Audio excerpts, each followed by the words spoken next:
PSD, une décennie après la disparition de Jean-Luc Delarue, les relations entre sa veuve et son père ne sont toujours pas au beau fixe.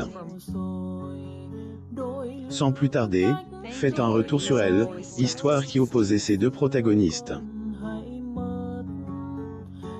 Peu de temps après sa disparition, des rumeurs circulaient sur le fait que Jean-Luc Delarue se soit converti à Elle, islam. Par la suite, le monde a appris que les relations entre la veuve et le père de Elle, animateur, se sont détériorées. Amo Mama vous propose de faire un retour sur cette information. Jean-Luc Delarue et Annie Sacle posent à la galerie Kamel Manour le 17 décembre 2011.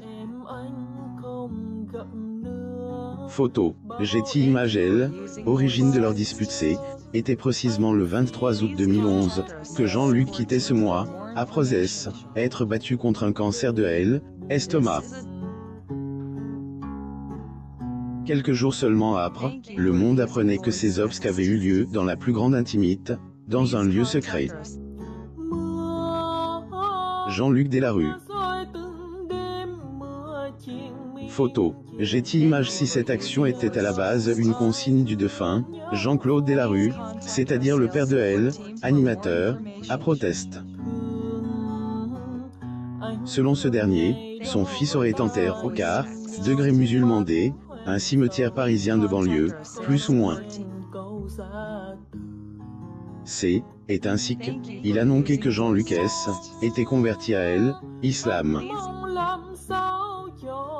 Il a épousé une jeune femme musulmane et je suppose qu'il a dû d'une manière ou d'une autre faire acte de conversion avant le mariage.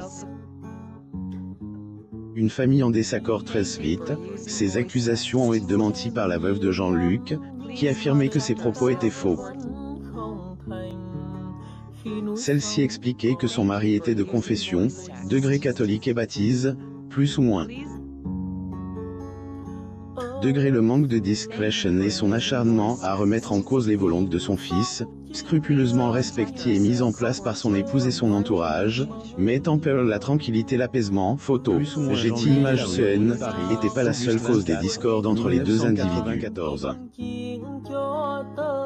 En effet, à cette époque, Jean-Claude expliquait qu'il souhaitait savoir pourquoi personne ne avait invité lors de la cérémonie d'inhumation de son fils.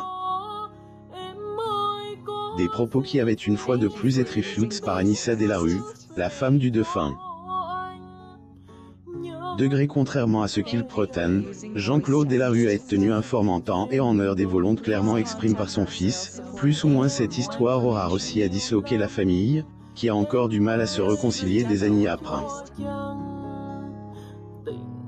Découvrez aussi l'histoire selon laquelle la veuve de Jean-Luc Delarue a trompé son père pour qu'il ne puisse pas aller aux obsèques. Abonnez-vous à Amo Mama sur Google News.